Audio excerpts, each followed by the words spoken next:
মমতা ব্যানার্জির বাড়ি থেকে আজ বেরোতে দেখা গেল সায়নী ঘোষকে।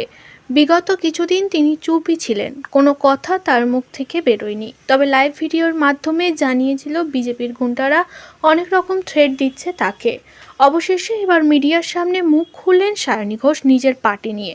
তিনি সাফ জানিয়েছে, আমি টিএমসি ছিলাম, থাকবো, অভিনয় করেছিলাম, করব।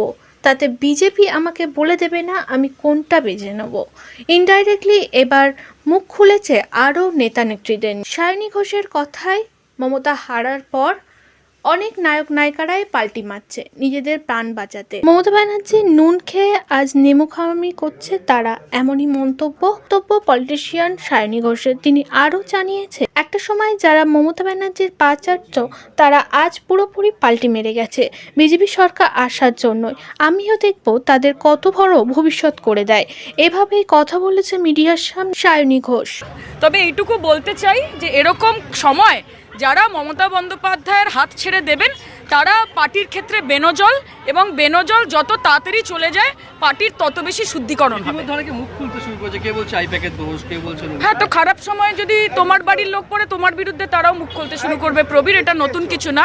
এবং আমি তো বলবো মিডিয়ার কথা, যেই মিডিয়া এতদিন বলতো মমতা বন্দ্যোপাধ্যায় লক্ষ্মীর ভাণ্ডার দিলে সেটা ভাতা, এবং সেটা বিজেপির সরকার দিলে সেটা হচ্ছে মাস্টার স্ট্রোক। আমার মনে হয় মিডিয়ারও খুব দরকার আছে নিজেদের আত্মসমালোচনা করার। যে মুখ খুলছেন সবাই এই অসময়ে, এটাকে আপনি কিভাবে দেখছেন? এইটা খারাপ সময় মানুষ মুখ খোলে নিজের জন্য।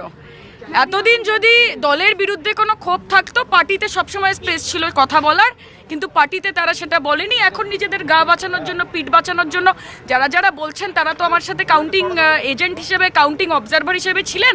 একটা বাঁচতে না বাঁচতে কোলাঘাটে গিয়ে লাঞ্চ করছিলেন সবাই, আমাকে যেন কেউ না বলতে আসে। সেটা আমার বিষয়, সেটা আমি বলবো কি বলবো না।